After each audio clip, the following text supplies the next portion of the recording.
네, 시청자 여러분 안녕하십니까. 충북 시사토론창의 구본상입니다. 오늘은 월간 뉴스 분석으로 함께하겠습니다. 지난 한 달 동안 보도된 수많은 뉴스 가운데서 대표적인 뉴스들을 선정해서 전문가들을 모시고 다시 한번 문제점들을 짚어보고 대안까지 모색해보도록 하겠습니다. 오늘 토론 함께해 주실 세 분을 여러분께 소개해드리죠. 먼저 충북대학교 행정학과 이재현 교수 나오셨습니다. 예, 안녕하십니까. 네, 반갑습니다.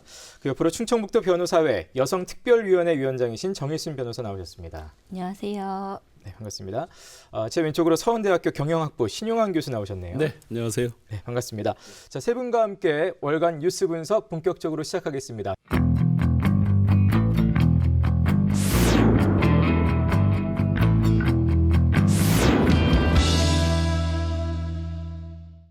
방치 상태였던 연수원 부지 매입에 충주시가 쓴 27억 2천만 원은 전 주인이 사들인 것에 비해 10억 원 이상 높은 가격이었습니다. 의회에는 매입 사실조차 숨겼습니다. 무거운 책임감을 느끼고 시민 여러분과 의회에 다시 한번 진심으로 사과드립니다. 모든 책임은 행정을 제대로 꼼꼼히 챙기지 못한 저에게 있으며 성난 여론에 왜 이런 일이 발생했는지 충청북도 특정감사가 진행됐고 첫 단추부터 잘못된 전말이 밝혀졌습니다. 사업 지침대로라면 땅 주인과 사전 협의를 한 뒤 협상 가격 범위에 대한 내부 방침을 정하고 이걸 근거로 최종 협상을 거쳐 매매 계약을 체결했어야 합니다. 그런데도 충주시는 지침을 어기고 사전 협의와 내부 방침 없이 땅 주인이 제시한 매매 희망 금액을 최종 협상가로 정했습니다. 공익사업에 해당하지 않아 세금 감면 대상이 아닌데도 땅 주인에게 양도소득세 할인 혜택도 줬습니다. 문제투성이 매입에 예산을 집행한 회계과도 책임은 마찬가지. 토지보상으로 들어온 지출 요구를 매입으로 바로잡지 않은 데다 의회 승인을 받았는지 확인도 없이 예산을 집행했습니다. 심지어 매입 예산이 부족하자 다른 곳에 써야 할 예산 약 6억 원을 끌어다 쓰기까지 했습니다. 재심의 과정에서 당초 중징계 1명, 경징계 2명 등 징계 대상자들까지 훈계로 대폭 수위를 낮춰준 겁니다. 사적인 이익을 취하지 않았고 사업 목적 달성에 크게 반하지 않은 점, 공익성 인정 등 법제도적 개선 필요성 등을 이유로 들었습니다. 결국 충주시가 기관 경고를 받는 선에서 사실상 마무리된 감사. 이달 말쯤 연수원 건물에 대한 정밀 안전진단 결과가 나올 예정이어서 매입이 적절했는지는 또 한 번 도마 위에 오를 가능성이 남아 있습니다. 네, 한동안 지역 뉴스를 좀 뜨겁게 달궜던 그런 소식이 되겠습니다. 의회 승인도 없이 수십억 원을 썼던 충주시의 옛 한전연수원 무단 매입 관련한 뉴스 한 번쯤은 시청자 여러분도 다들 접하셨을 텐데 결국은 이제 충청북도의 감사 결과가 이제 발표되면서 뭐 어떻게 보면 충주시 입장에서는 해피엔딩으로 마무리됐다라는 평들이 있는데요. 일단 세 분 뉴스 어떻게 보셨는지. 네, 교수님. 네, 교수님. 그 결과가 아무리 좋았다 할지라도 일단 절차상의 문제는 분명히 있는 겁니다. 네. 특히나 우리 시민들의 대표인 의회의 승인도 없이 일을 또 했고요.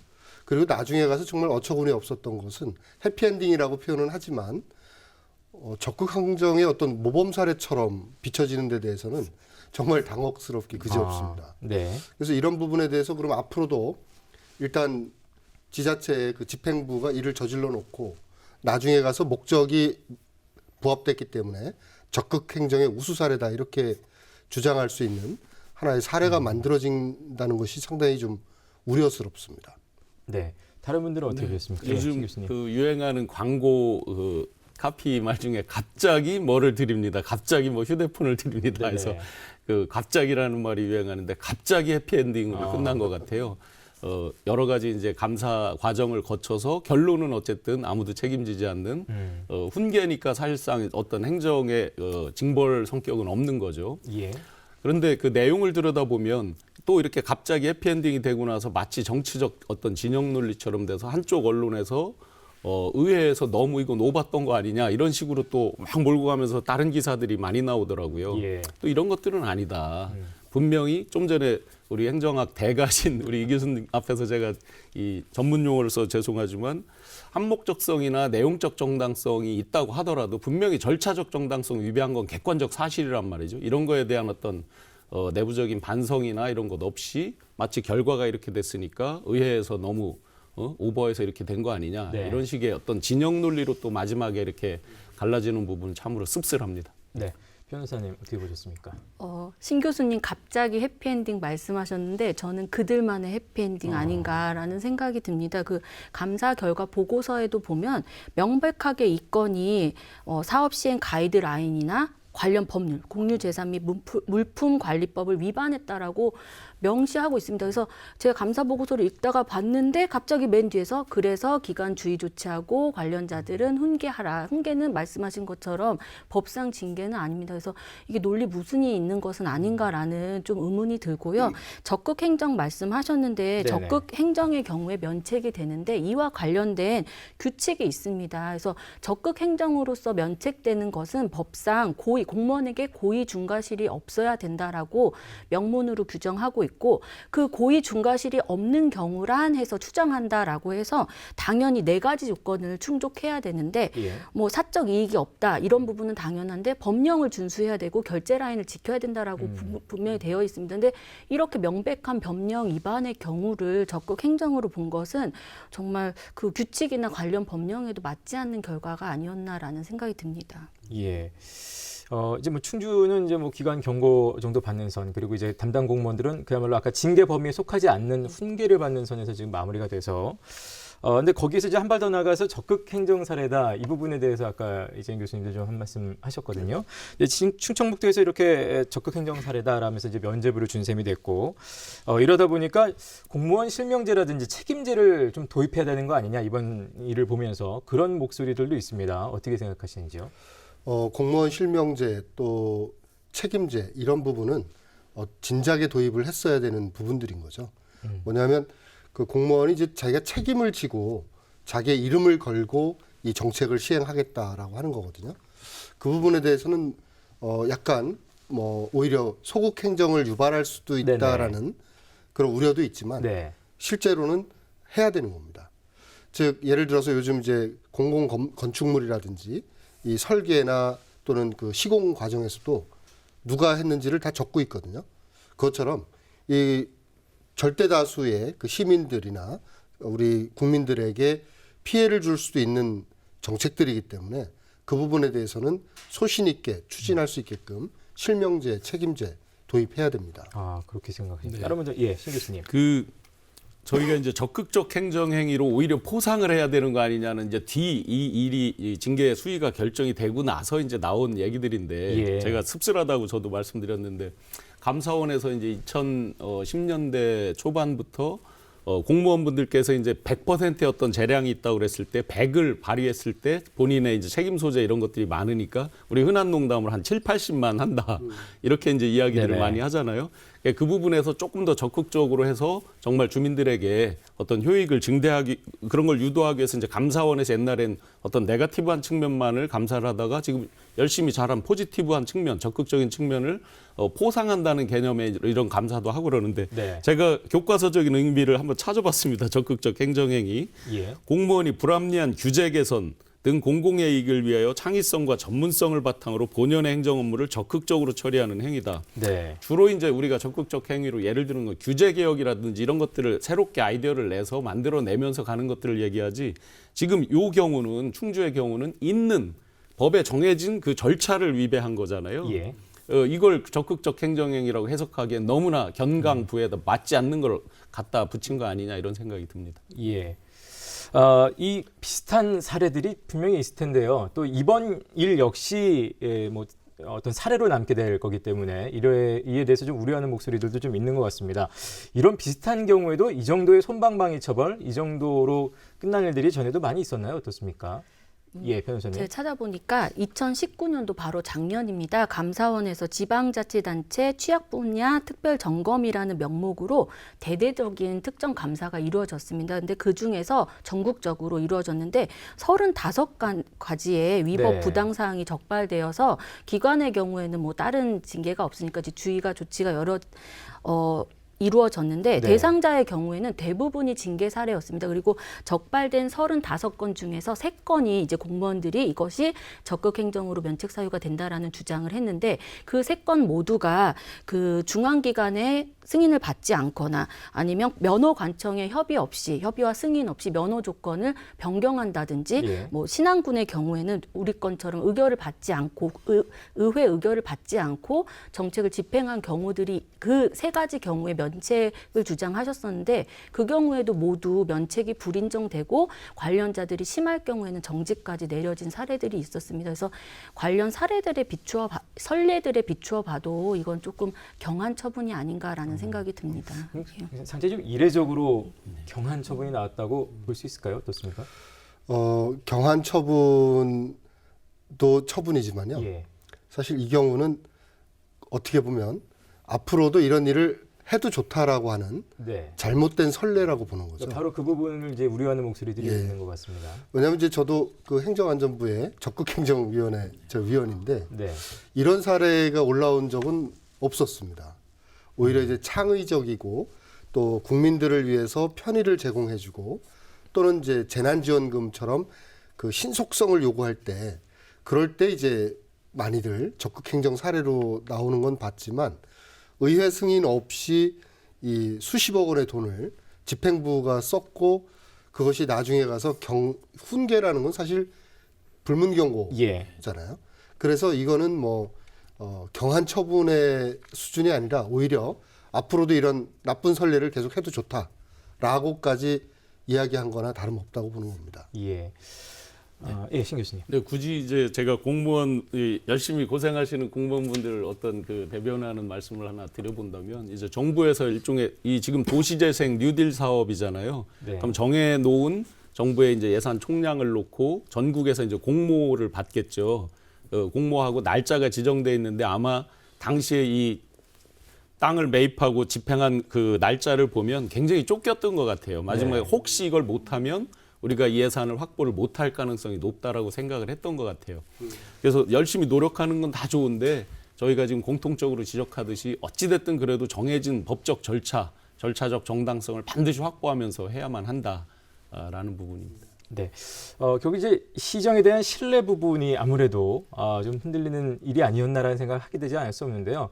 좀 이런 신뢰도 회복하고 또 이런 유사한 사건의 재발을 좀 방지하기 위해서는 어떤 노력이 좀 필요할까요? 선생님은 어떻게 생각하시나요? 예. 일단 그 요즘은 이제 거버먼트의 시대가 아니라 거버넌스의 시대라고 그러거든요. 네네. 그래서 이런 사례를 저희가 볼 때도 참 아쉬운 게 이 행정이라고 하는 것을 과거처럼 정부가 행하는 정책의 집행으로 보는 거예요. 근데 오늘날의 행정 개념은 인간 협동 노력을 그 자체를 행정으로 보거든요. 예. 협동을 하기 위해서는 이해관계자들 그리고 절차를 준수해 줘야 되거든요. 그 속에 신뢰가 만들어지는 거기 때문에 이제는 관련된 그 거버넌스를 구성해서 이걸 진행하게끔 하는 절차를 규정해 놓는 게 필요하다고 보는 겁니다. 예. 다른 분들은 어떤 의견이신가요? 뭐 예, 대표적으로 신 교수님. 아까 이제 나왔던 것 중에서 공무원 실명제 사실은 이제 내부적으로는 실명인 거죠. 기한 용지와 네. 다 그렇겠죠. 절차를 거쳤으니까 예, 예. 이제 실명으로 공무원분들 성함과 직책이 다 있는 거지만 지역 주민들이 다 알 수 있게 실명화하고 실제 의회에서 논의하고 이런 것들은 다 오픈이 되잖아요. 마찬가지로 그 행정을 집행하는 쪽, 실행하는 쪽도 실명으로 해서 책임성을 강화하는 그리고 그 책임성에 위배됐을 때는 정확히 룰에 의해서 처벌하는 이런 선례들이 만들어져야 되겠죠. 네. 아까 변호사님 뭐 35건 그 앞서 뭐 감사 그런 선례도 말씀하셨습니다만 이와 관련된 판례나 뭐 조례가 좀 있을까요? 이게 뭐 좀 오래되긴 했습니다만 2004년도에 공주에서 그 어떤 공주에 있는 토지에 대해서 이 토지가 문화재 보호구역 안에 있는 토지는 아니었습니다. 인근에 있는 토지는 맞는데 근데 공주 공무원들이 이게 문화재 구역 내에 있는 것처럼 허위로 기한서를 내가지고 국고보조사업 승인신청서를 내서 약 국가 예산 2억 3,700만 원 정도를 불법 집행을 하였고 네. 이것에 관해서 뭐 내부 징계뿐만이 아니라 허위 공문서 작성 등의 혐의로 재판에까지 넘겨진 사건이 있습니다. 그 사건에서 1심에서는 공무원인 피고들이 허위 공문서를 만들어서 예산을 집행한 것은 처벌받아야 마땅하다라고 하시면서도 다만 지금 신 교수님 말씀하신 것처럼 그 당시 그렇게 집행을 하지 않았으면 어렵게 따낸 예산을 다시 나라에 이렇게 토해내야 되는 사정이 생기고 사적 이익을 취하지 않았고 또 우연히도 그 땅값이 상승을 해서 네. 또 큰 손실은 없었다라는 이유로 그렇지만 벌금 500만 원, 1000만 원 관련자들에게 이렇게 좀 중한 예, 형사처벌이 내려진 사건이 있었습니다. 예. 이번 건하고 또 다시 한번 또 비교가 좀 되는 액수 그러네요. 차이도 굉장히 큰데요. 예. 이번에 하고 2억 5천만 원 네. 정도 때문에 네. 500만 원씩, 예. 1,000만 원씩 벌금 낸다는 500만 게. 원, 1000만 원은 벌금에서 나오는 거의 제일 큰 금액이기도 그렇구나. 합니다. 예. 이런 걸 봐도 이번이 얼마나 충주시 입장에서 해피엔딩으로 끝났는지를 좀 알 수가 있겠습니다. 뭐 혹시 관련해서 댓글 같은 것들이 좀 이제 있었을까요? 댓글이 이제 예. 주로 비판 댓글이 일색인데요. 네. 세금 관련해서 이제 국민들, 지역민들 세금 잘 먹네 하는 아주 일반적인 세금에 대한 댓글, 그다음에 실망해서 킴 대프님께서 결국 아무도 책임지지 않았다고 한다. 땡땡땡 쩝. 네네. 네.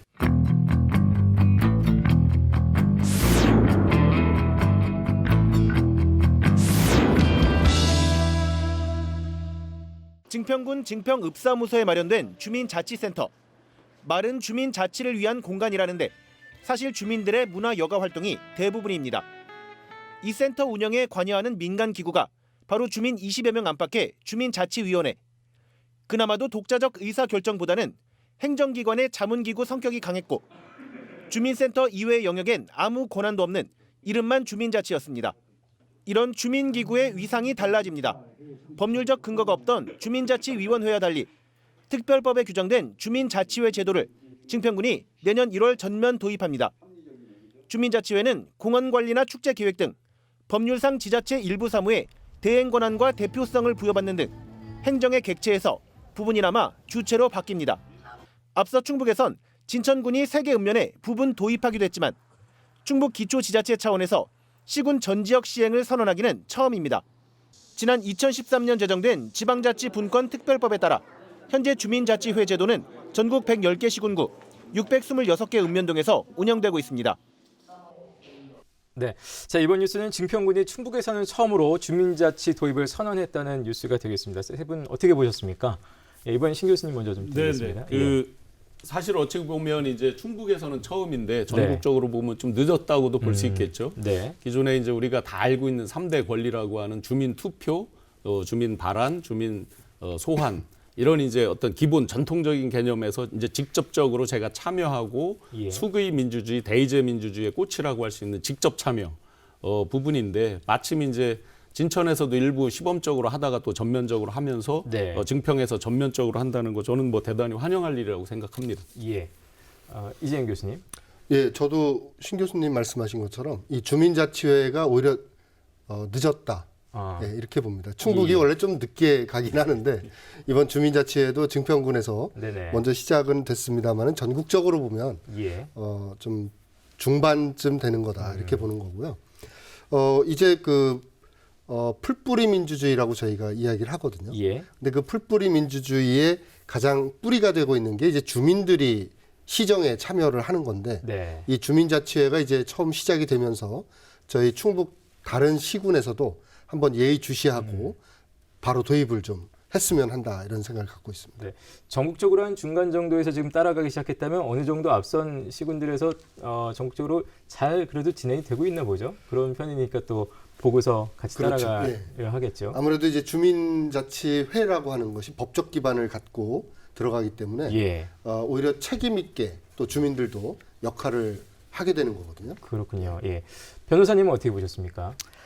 진천군의 경우에는 좀 일부 지역에 한해서 시범 시행을 하고 나서 이제 지금 전면적으로 예. 하신다고 했는데 증평군의 경우에는 좀 시범 시도가 없이 이렇게 전면적으로 하시는 거에 대해서 조금 걱정이 되는 부분이 있지 않나 좀 그런 생각은 듭니다. 예. 자, 일단 주민자치 제가 일단 말씀드렸는지 요거를 설명을 조금 이재영 교수님이 해주시는 게 일단 좋겠습니다. 어떤 예, 게 주민자치라고 하는 건 말 그대로입니다. 즉 주민과 이해관계가 걸려 있는 중요한 사안에 대해서 주민들 스스로가 결정을 하는 그런 제도거든요. 예. 그래서 이 주민자치가 없다면 이제 관치가 되는 거죠. 지방자치제도를 실시는 했습니다마는 실제로는 내가 뽑은 단체장에 의한 관치가 이루어지는 거거든요. 예. 그래서 이제 주민자치는 말 그대로 우리들의 관련된 문제들 굉장히 많지 않습니까? 경제 부분도 있고 지역개발, 또 축제, 그리고 쓰레기 문제라든지 상하수도 수많은 문제들이 있는데 이 문제들을 그동안은 나를 위해서 누군가가 대신해 준 거거든요. 예. 이제 그게 아니라 내 문제는 내가 결정한다. 이런 의미로 보시면 됩니다. 앞선 뉴스 제가 함께 얘기 나눌 때 교수님께서 행정을 이제 정부의 집행, 뭐 지자체 집행이라는 표현 쓰셨는데 그렇다면 그 행정의 영역에 좀 주민들이 직접 들어간다고도 볼 수 있는 건가요? 어떻습니까? 아까 이제 말씀드렸던 게 예. 전통적인 관점에서 보면은 중앙정부나 지방정부가 정책을 집행하는 행정이다. 예. 이렇게 말씀드렸거든요. 예. 근데 그건 이제 전통적인 거고 예. 오늘날 현대사회에 와서는 인간의 협동 노력의 과정이라고 이제 행정을 정의하거든요. 예. 그런 면에서 본다면 주민자치야말로 이게 본연의 행정이 되는 거죠. 예. 그럼 구체적으로 주민자치가 시행되기 전과 후 우리 좀 피부로 와닿게 느낄 수 있는 변화는 어떤 것들이 있을까요? 뭐 대표적으로 네, 이제 기존에는 우리가 주민자치위원회라는 거 많이 들어보셨잖아요. 예. 근데 기존에 이제 대부분이 그게 어떤 자문기구 성격으로 많이 활동을 했거든요. 또 심하게 또 폄하할 때는 관변단체다 이렇게까지도 이제 그 폄하가 되기도 했는데 예. 주로 이제 심의 정도가 되는 거죠. 심의하고 의견을 전달하고 이렇게 왔었는데 이제는 직접적으로 결정을 할 수가 있죠. 네. 그다음에 지방분권 특별법에 의해서 어느 정도 예산과 집행 권한까지 같이 갖고 있죠. 이건 굉장히 확연한 차이죠. 기존의 어떤 예. 자문이나 카운슬링 정도에 그쳤다 정도에서 지금 직접적으로 우리가 주민들이 의견을 결정을 내리고 집행까지 하는 그야말로 이제 풀뿌리 민주주의가 제대로 이제 법적 권한에 의해서 그동안에는 이게 법에 이제 그 예산권이나 집행권이 없었어요. 네네. 법적 근거가 없다가 법적 근거를 갖고 하게 되니까 확연히 그동안 말로만 했던 우리 풀뿌리 민주주의가 이제 구체적으로 발현이 되는 거죠. 예.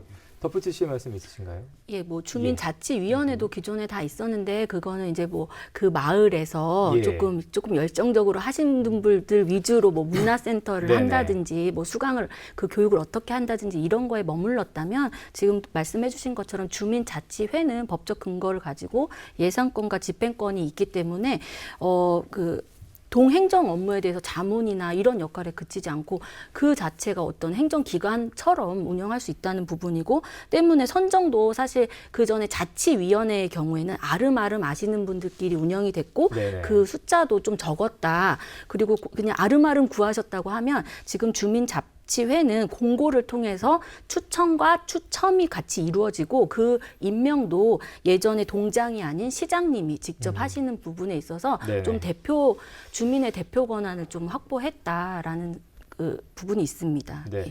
어떻게 이제 이걸 운영해 나가느냐에 따라서 굉장히 좀 크게 달라질 수도 있겠다는 생각이 드는데요. 주민자치회 결국 제 역할을 하기 위해서는 어떤 노력이 좀 필요하다고 보시는지요, 이 교수님? 일단은 행정적인 그 지원이 필수적으로 들어가야 됩니다. 네.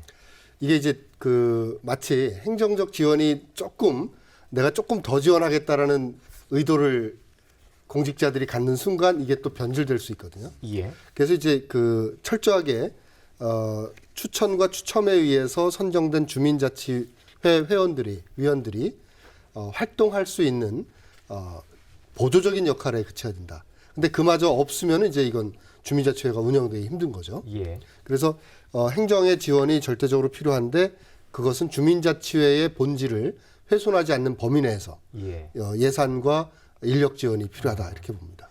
실제로 현실에서는 그 중간을 좀 찾아나가는 게 뭐 이렇게 쉽지만은 쉽지는 않습니다. 않겠네요. 근데 지금 이제 행정적 지원이 이제 과할 경우에 변질될 우려가 있다고 하시는데 어떤 부분들이 구체적으로 좀 변질이 될 수 있을까요? 예, 많은 정책들을 저희가 이제 살펴보면 처음에는 이제 위원들이 다 오셔서 같이 거버넌스를 구성해서 나가는데 예. 이 행정사무라고 하는 집행 쪽에서 이제 지원을 하다가 보면은 자칫 그 준비 과정이라든지 그 안건에 대한 그 여론의 동향 이런 부분들을 이제 제시를 하다가 보면 예. 위원들이 거기에 의존도가 높아지거든요. 예. 그러다 보면 오히려 거꾸로 이제 물어보게 되죠. 요즘 시민들 의견이 어떠세요? 이렇게 되면 이제 그 자체에서 위원들이 결정해야 될 사안을 예. 오히려 행정 쪽에서 결정을 하게 되는 그런 모순이 생기는 겁니다. 네. 신 교수님.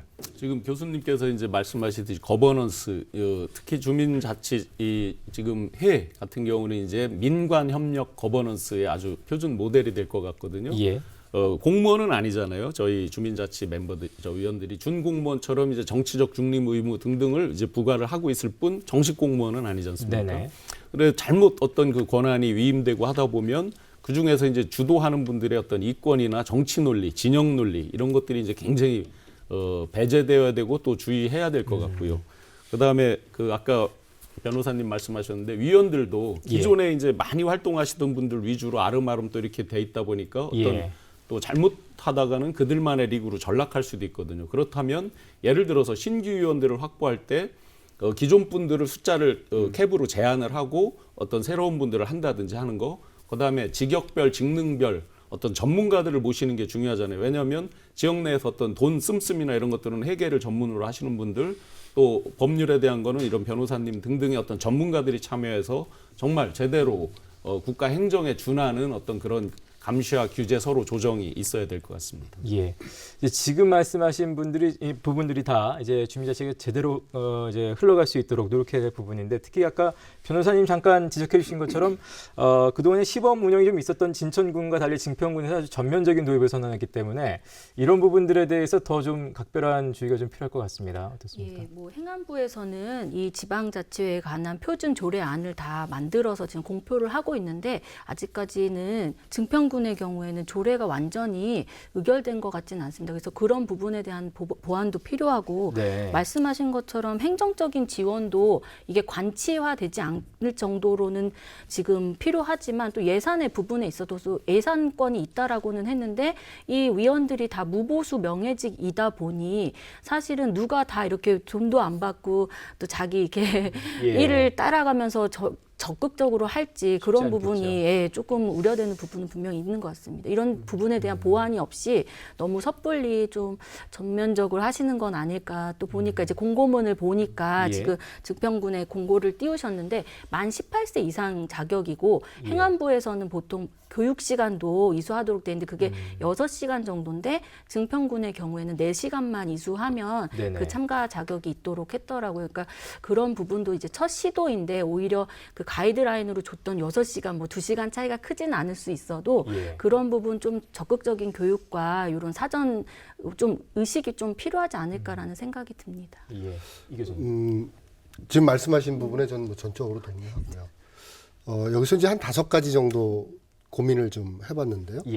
첫 번째는 주민자치회의 이제 위원분들이 가져야 될 게 이 주민자치회를 우리가 도입한 가치와 철학을 분명하게 알 수 있도록 지속적인 그 교육이 이루어져야 됩니다.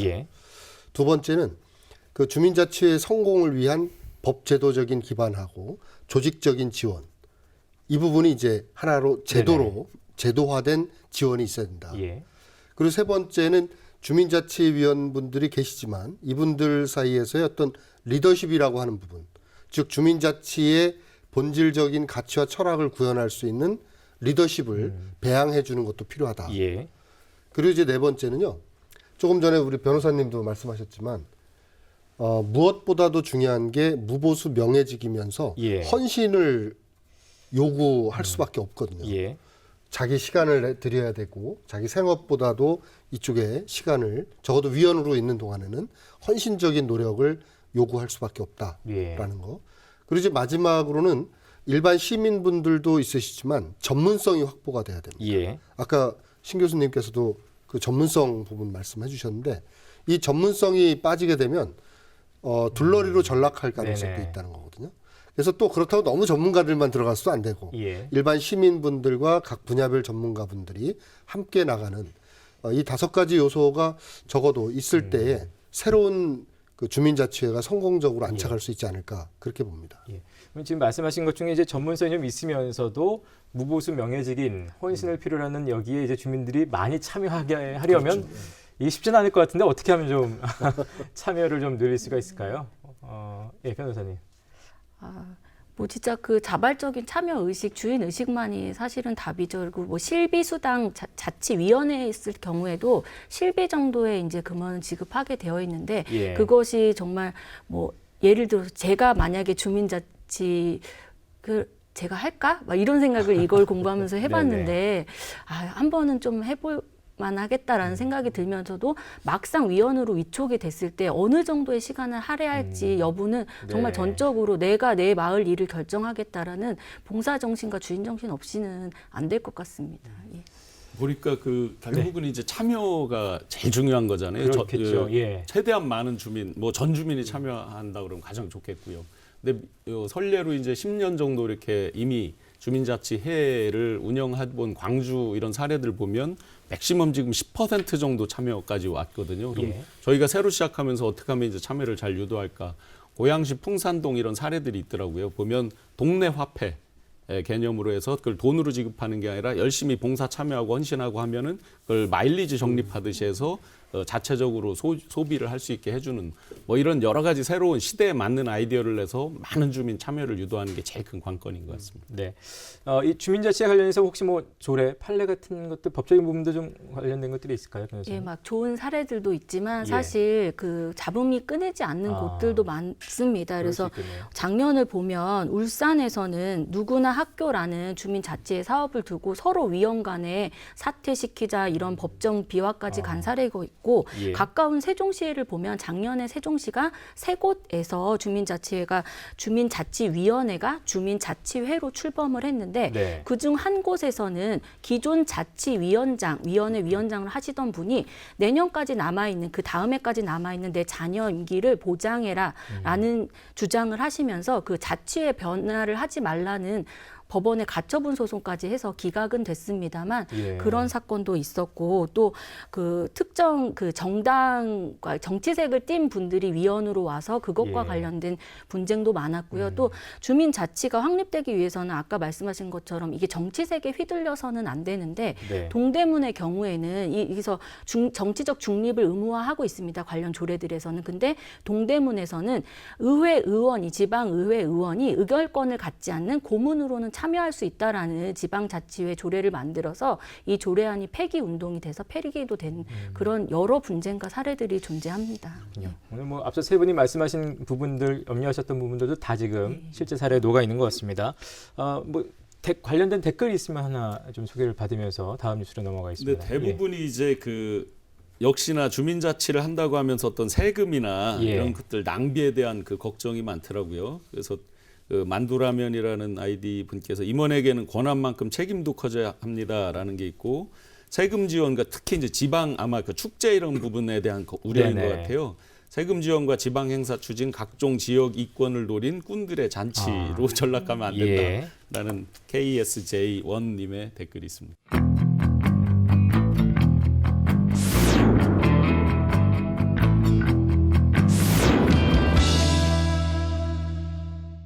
청남대 전두환 동상 철거 조례안을 공동 발의했던 충북도 의원 25명이 자진 철회에 모두 서명했습니다. 이로써 논란 속에 상정조차 보류됐던 조례안은 발의 5개월 만에 없던 일이 됐습니다. 당초 조례안 발의는 전두환 동상 철거 입장을 발표한 충청북도의 요청에서 비롯됐지만 이후 모든 찬반 논란의 화살이 조례 처리 주체인 도의회로 향하자 차일피일 제자리 걸음만 반복해왔습니다.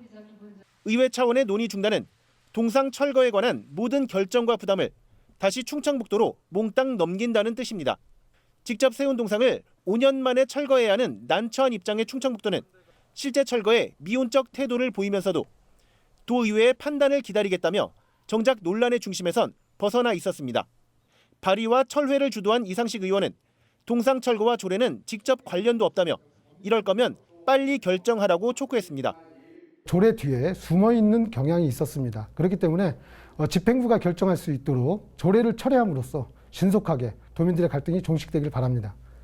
한편 지난주 청남대 전두환 동상을 상대로 물리력을 행사했던 전국 5.18 단체들은 내일부터 정리의 화요문화제를 시작할 예정입니다.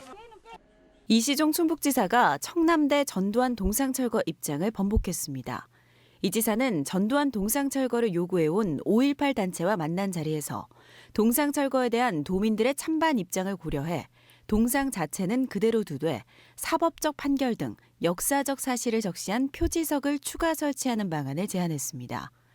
5.18 단체는 면담 직후 도청에서 간이 집회를 열어 수용 불가 입장을 재확인하고 청남대 실제 동상을 상대로 철거 운동을 이어가겠다고 밝혔습니다.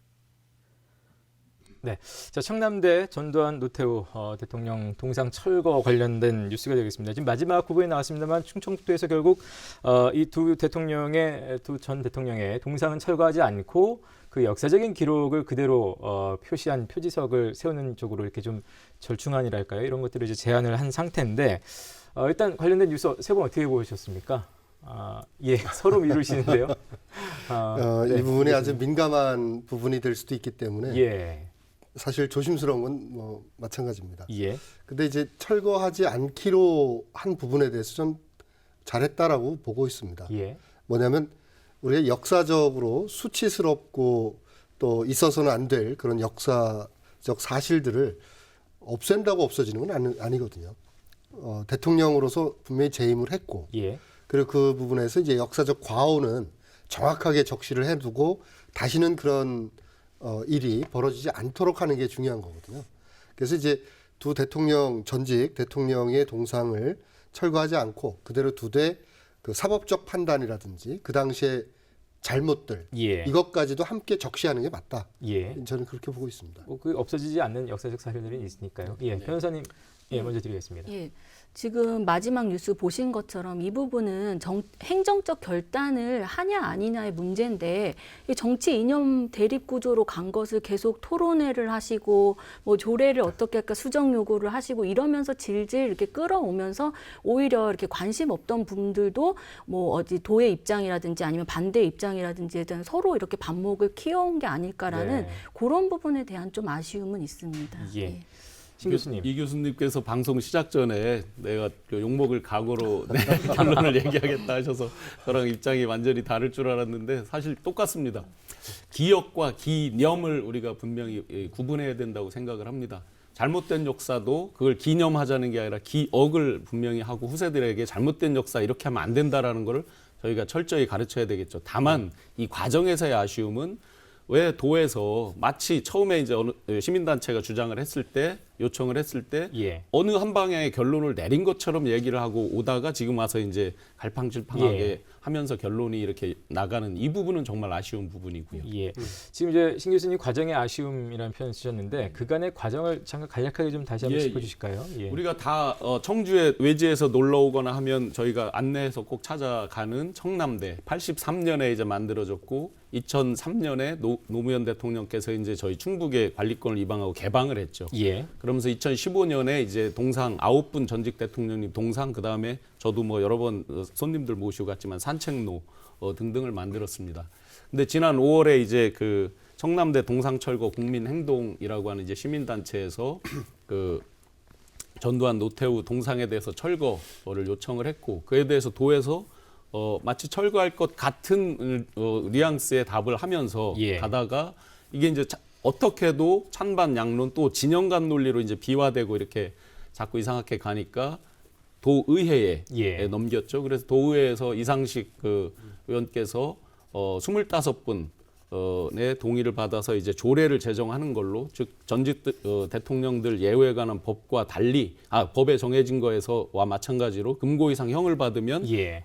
다른 어떤 기념 시설이나 이런 것도 이제 못하게 또는 철거하게 하는 요렇게까지 왔다가 너무 이제 지역 내에서 논란이 거세지니까 네네.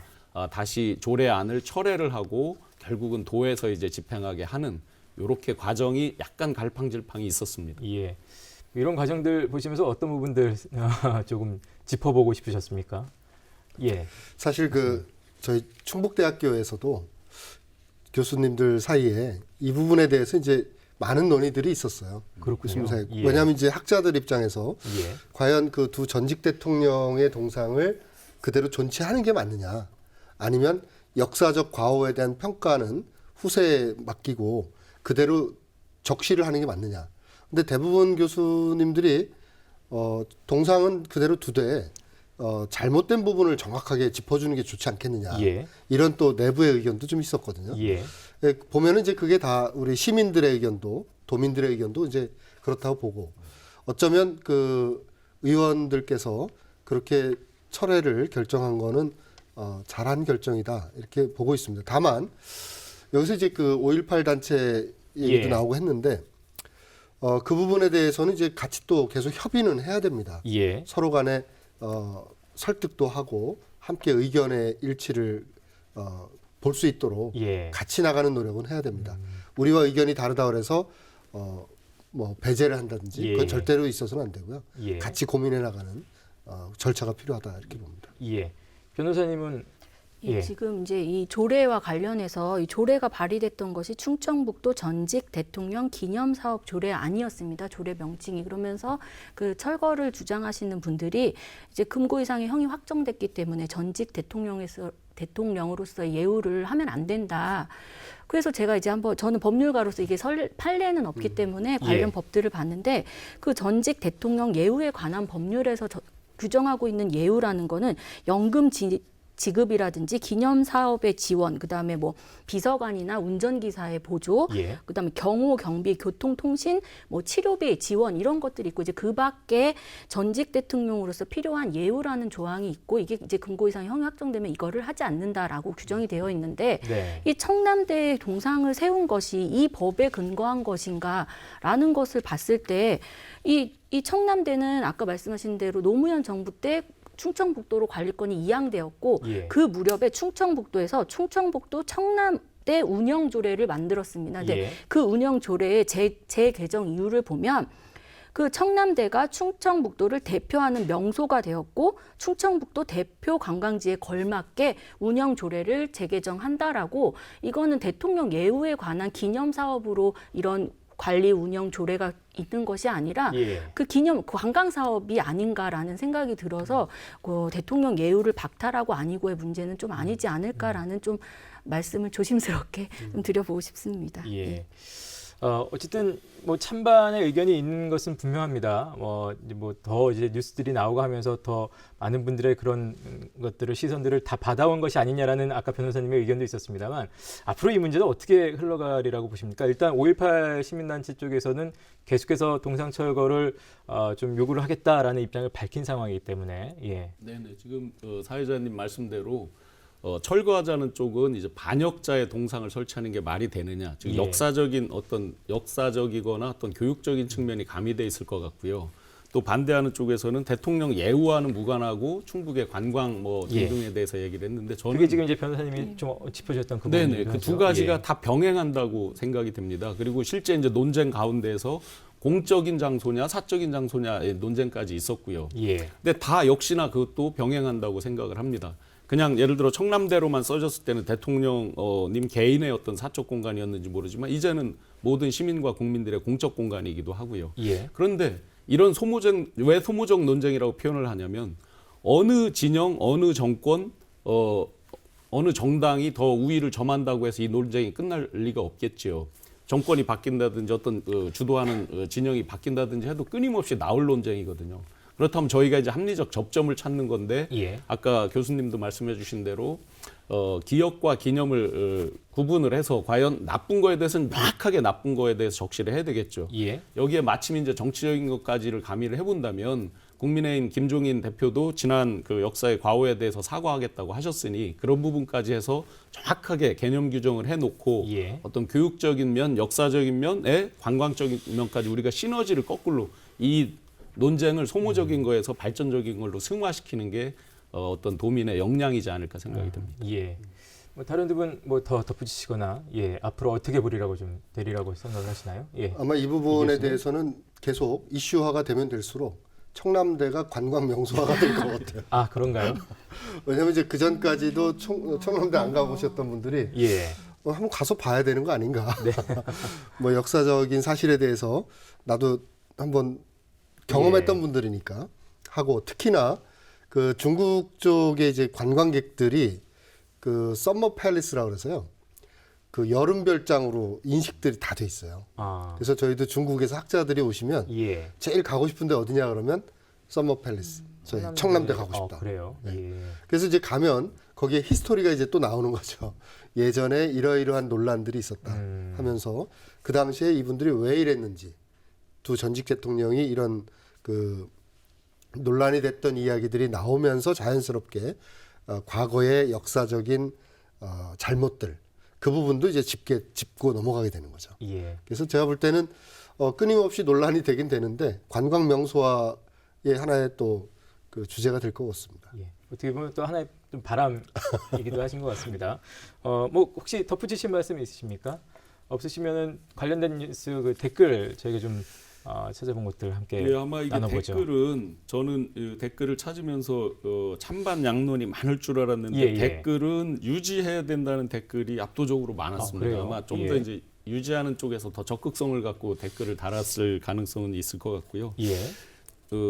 김땡기님께서 좋은 것만 우리 것이라는 건 모순 아닐까요? 나쁜 역사도 우리 것이고 미래 세대가 되돌아볼 수 있게 해야 하지 않을까 하는 생각입니다라는 댓글을 주셨습니다. 예.